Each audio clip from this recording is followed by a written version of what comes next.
नमस्कार। मैं सुनीता कथा मंथन में आप सबका स्वागत करती हूँ। कथा मंथन में आज सुनिए इंदिरा उपन्यास का 5वां अध्याय। लेखक बंकिम चंद्र चट्टोपाध्याय। इसके पहले के अध्याय आपको हमारी प्लेलिस्ट से मिल जाएंगे। लिंक आपको आई बटन में मिल जाएगा। एक दिन सवेरे उठते ही मैंने लक्ष्य किया कि घर में कुछ विशेष आयोजन हो रहा है। रमन बाबू वकील हैं और उसके एक मुवक्किल बहुत बड़े आदमी थे। मैं 2 दिन से हल्ला सुन रही थी कि वे कलकत्ता आए हैं। रमन बाबू और उनके पिता उनके ठहरने के स्थान पर बराबर आ जा रहे थे। कारण था कि उनके साथ कारोबार का संबंध था और आज सुना कि वही आज दोपहर का खाना खाने आने वाले हैं। इसी से रसोई की विशेष रूप से तैयारी हो रही है और रसोई अच्छी होनी चाहिए, इसलिए उसका भार मेरे ऊपर ही आ पड़ा। मैंने भी खूब मन लगाकर बड़े यत्न से रसोई तैयार की। भोजन करने का स्थान तो भीतर ही निश्चित हुआ। राम राय बाबू, रमन बाबू और निमंत्रित अतिथि तीनों जन खाने बैठे। परोसने का भार बुढ़िया ब्राह्मणी पर था। मैं कभी भी बाहर के लोगों के सामने जाकर खाना नहीं परोसती थी। बुढ़िया परोस रही थी और मैं रसोई घर में थी। ठीक इसी समय एक गड़बड़ी हुई। सुना कि रमन बाबू बुढ़िया को खूब जोरों से डांट रहे थे। उसी समय रसोई घर की एक नौकरानी भागती हुई आई और बोली, ऐसे समय में लोगों को बेवकूफ बनाने का मन करता है। अरे क्या हुआ? बुढ़िया दादा बाबू की थाली में दाल परोस रही थी। उन्होंने हाथ बढ़ाकर ऊ किया और सारी दाल उनके हाथ पर गिर पड़ी। मैं चुपचाप सहमी सी सुन रही थी। रमन बाबू बुढ़िया पर बिगड़ रहे थे। जब तुम्हें ठीक से परोसना नहीं आता तो परोसने क्यों आई हो? और किसी को नहीं भेज सकती थी? राम राय बाबू ने कहा, यह तुम्हारा काम नहीं है, जाकर कुओं को भेज दो। ठकुरानी माँ वहां थी नहीं, मना कौन करता। जब खुद घर के मालिक ने ही हुक्म दिया तो मैं भी कैसे टाल सकती थी। जानती थी कि जाने पर मालकिन नाराज होगी और ना जाने पर मालिक। मैं बड़ी मुश्किल में आ फंसी। बार बार बुढ़िया को समझाया, कहा अरे जरा होशियारी से ठीक से परोसना, लेकिन डर के मारे बुढ़िया जाने को तैयार ही ना हुई। तब विवश होकर मैंने हाथ धोया, मुंह पोंछा और कपड़े ठीक से पहनकर थोड़ा सा घूंघट काढ़कर परोसने निकली। लेकिन कौन जानता था कि यह घटना हो जाएगी। मैं अपने को ही बड़ी बुद्धिमान समझती थी। यह नहीं जानती थी कि सुभाषिनी मुझे एक बाजार में बेचकर दूसरी बाजार में खरीद सकती है।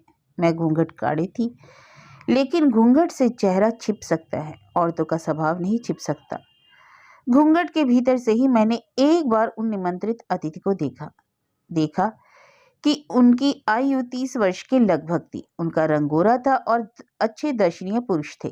देखने में ही वे रमणी मनोहर प्रतीत हुए। मैं बिजली की चमक की तरह चौंकी और तुरंत अनमनी हो उठी। मांस का बर्तन हाथ में लेकर थोड़ी देर खड़ी रही और घूंघट के भीतर से उन्हें ही निहारती रही। इसी समय उन्होंने भी अपना चेहरा उठाया और उन्होंने भी देखा कि मैं घूंघट के भीतर से उन्हें ही देख रही हूँ। मौका रहने पर भी जानबूझकर अपनी इच्छा से ही मैंने उनकी ओर आंखों से कुटिल कटाक्ष नहीं फेंका। वैसा पाप हृदय में उस समय नहीं आया। मैं तो समझती हूँ कि सांप भी स्वेच्छा से जानबूझकर अपना फन नहीं फैलाता। फन फैलाने का अवसर आने पर अपने आप फुफकारता है।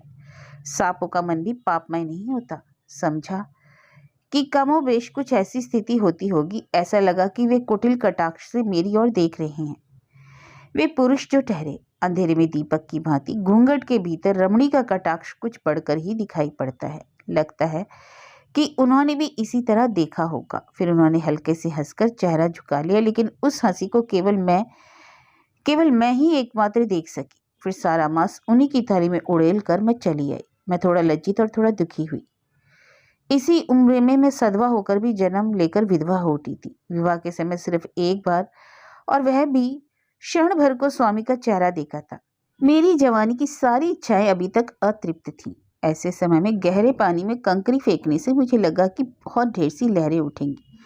सोचकर मेरा मन खिन्न हो उठा। मैं मन ही मन नारी जीवन को सैकड़ों बार कोसने और धिक्कारने लगी। मैं तो मन ही मन मर गई। रसोई घर में वापस आने पर मन में कहीं यह धक्का लगा कि मैंने इन्हें पहले कहीं देखा है। संदेह मिटाने के लिए फिर जाकर आड़ में खड़ी रही और एकटक उन्हें देखने लगी। बहुत ध्यान से, खूब अच्छी तरह देखकर मैं मन ही मन कह उठी, जरूर कहीं देखा है, पहचानती हूँ। इसी समय राम राय बाबू ने कुछ लाने को पुकारा। उस दिन कई तरह का मांस पकाया था, वही लेकर गई। देखा कि उन्होंने अभी भी वही कटाक्ष धारण कर रखा है। मुझे सामने देखकर उन्होंने राम राय दास से कहा, राम बाबू अपनी रसोईदारी से कहिए कि रसोई बहुत अच्छी बनी है। राम बाबू भीतरी बात तो समझ नहीं सके, बोले हाँ हाँ यह खाना अच्छा बनाती है। मैंने मन ही मन कुड़कर कहा, तुम्हारा सिर बनाती हूँ। तब निमंत्रित अतिथि ने कहा, लेकिन एक आश्चर्य की बात मैं देख रहा हूँ राम बाबू। क्या? राम बाबू ने सतर्क होकर पूछा। आपके घर में 2-3 खाने की चीजें तो हमारे देश की तरह बनी है। हो सकता है इसका घर इस देश में नहीं है, राम राय बाबू ने कहा।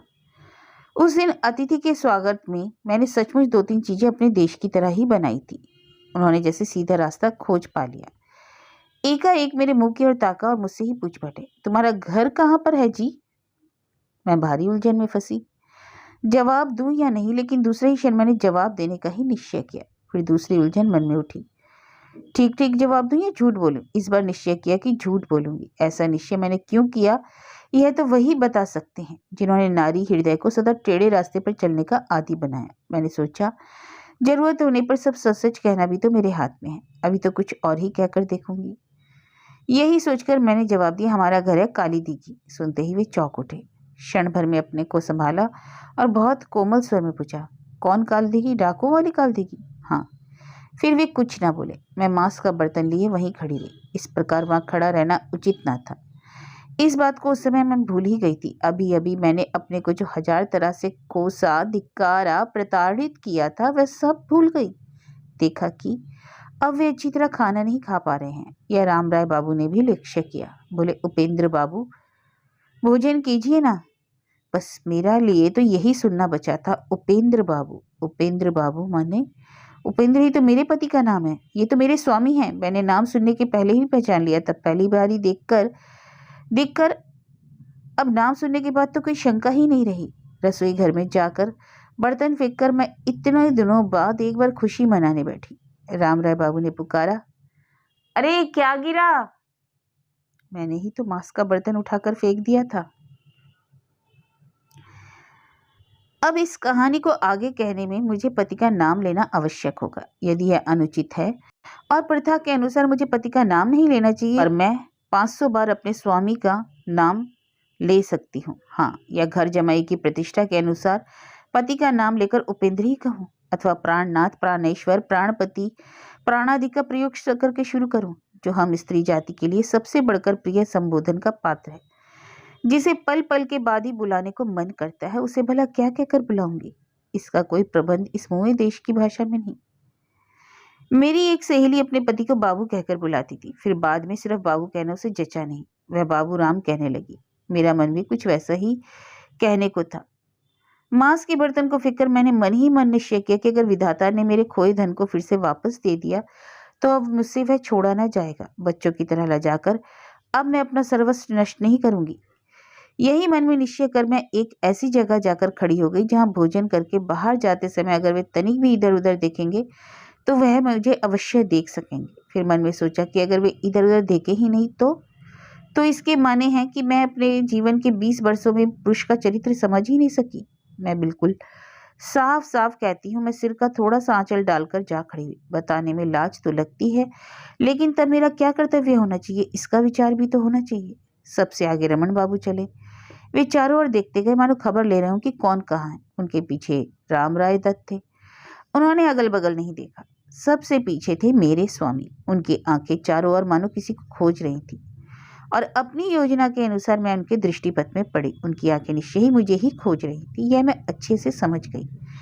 उन्होंने ज्यों ही मुझे देखा त्यों ही जानबूझकर, क्या कहूँ, कहते हुए लाज लगती है, सांप की कुंडली जैसे स्वभाव सिद्ध होता है, उसी तरह हम दोनों के कटाक्ष भी स्वभाव सिद्ध हुए। फिर जिन्हें मैं अपने स्वामी के रूप में पहचान गई थी, उन पर थोड़ा सा विष और क्यों ना डाल देती। मालूम हुआ कि मेरे स्वामी, मेरे प्राणनाथ बुरी तरह घायल होकर बाहर निकले। तब मैंने हारानी की शरण लेना निश्चित किया। एकांत में बुलाने पर वह फौरन हंसती हुई आ गई। आते ही बहुत वेग से हंसती हुई बोली, परोसते समय बुढ़िया का नखरा देखा था? और उत्तर की प्रतीक्षा किए बिना ही वह हंसी की बौछार करने लगी। मैंने कहा, उसकी बात छोड़ो, अभी मैंने तुझे एक दूसरे काम के लिए बुलाया है। तू मेरा एक उपकार कर दे, जन्म भर उसे न भूलूंगी। मुझे जल्दी से यह खबर ला कर दे कि ये बाबू कब जाएंगे। सुनते ही हरानी को हंसी एकाएक बंद हो गई, जैसे धुएं के अंधेरे में आग ढक गई हो। हरानी अचानक गंभीर होकर बोली, दीदी ठाकुरानी, तुम्हें क्या यह रोग है? यह नहीं जानती थी। मुझे हंसी आ गई। बोली, आदमी के दिन एक जैसे नहीं रहते। इस समय तू मेरे इस रोग की चिंता छोड़ और बता कि मेरा यह काम करके मुझ पर उपकार करेगी या नहीं। नहीं, मुझसे यह काम नहीं हो सकेगा। मैं हरानी को पहले से जानती थी, इसलिए हाथ खाली रखकर उसे नहीं बुलाया था। मेरे पास वेतन के रुपए थे, 5 रुपए साथ लाई थी और मैंने उसके हाथ पे धर दिए। फिर कहा, तुझे मेरे सिर की कसम, तुझे ये काम करना होगा। पहले तो ऐसा लगा कि हरानी रुपयों को फेंकने वाली है, पर पास ही चूल्हा पोतने की मिट्टी जो ढेर थी उसी पर रखकर वह अत्यंत गंभीरता से बोली, चाहती थी कि तुम्हारे रुपए फेंक दूं, लेकिन फेंका नहीं, वहां रख दिया, उठा लेना। और फिर मुझसे ये सब बातें कभी मत कहना। अब मैं रोने लगी। एकमात्र हरानी पर ही इत्मीनान था, अब और किसे पकड़ूंगी। मेरे रोने से उसे मुझ पर दया आ गई। अर्थभरी दृष्टि ताककर पूछा, रोती क्यों हो? पहचाने के आदमी है क्या? एक बार तो मन में आया कि हरानी से सब खोलकर बता दूं, लेकिन मैंने अपने को संभाल लिया। उसे बताती तो वह शायद सब बात समझ ना पाती, बल्कि एक और झंझट उठा देती। सो मन में निश्चय किया कि सुभाषिनी को छोड़कर और कोई मेरी गति नहीं। उसी की बुद्धि पर भरोसा था, वही मुझे इस समय बचा सकती थी। उसी से सब कुछ खोलकर कहूंगी और वही ठीक ठीक राय भी देगी। यही सोचकर हरानी से कहा, हाँ, पहचाने के आदमी है, बहुत पहचाने हुए। सब बातें सुनकर तत्काल तो विश्वास नहीं कर सकेगी, फिर कभी सब बता दूंगी। अभी समय नहीं, लेकिन मेरा काम कर देने में कोई दोष नहीं। कहने के तो कह गई, दोष नहीं। माना कि मेरे लिए दोष नहीं, पर हरानी के लिए तो दोष है। कुतर्क से मन को समझाना चाहा। जो दुर्दशा में पड़ता है वह अपने उद्धार के लिए कुतर्क का भी सहारा लेता है। मैंने हरानी को फिर समझाया, कहती हो ना कि कोई दोष नहीं। तुम क्या उनसे मिलोगी? हाँ। कब? रात में, जब सब लोग सो जाए। अकेली? हाँ, अकेली। मेरे बाप से भी नहीं हो सकता, और अगर बहू ठकुरानी हुक्म दे तब? तुम्हारा क्या माथा फिर गया है? वे घर की बहू हैं, सती हैं, लक्ष्मी है, क्या इन सब पापों के कामों में हाथ डालेंगी? अगर वे कहे तब तो जाएगी ना, तब तो जाना ही पड़ेगा, लेकिन तुम्हारे रुपए नहीं लूंगी। तब मैंने अपनी आंखों के आंसू पोंछे और सुभाषिनी के पास गई। वह अकेली ही थी। मुझे देखकर वह खुश हुई, हंसकर मेरे कान के पास अपना मुंह लाकर बोली, क्यों, पहचान लिया ना?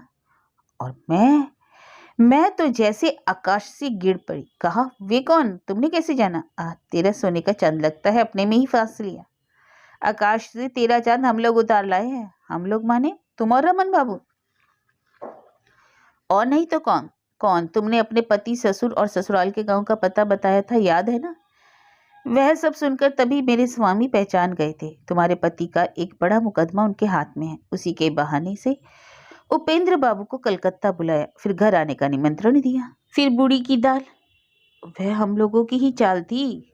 तो क्या मेरा भी परिचय दिया गया? उस सर्वनाश, वह कैसे दिया जाता? अरे, तुमको डाकू लोग उठा ले गए थे, उसके बाद कहाँ क्या क्या हुआ सब वृतांत भला कौन जानता है?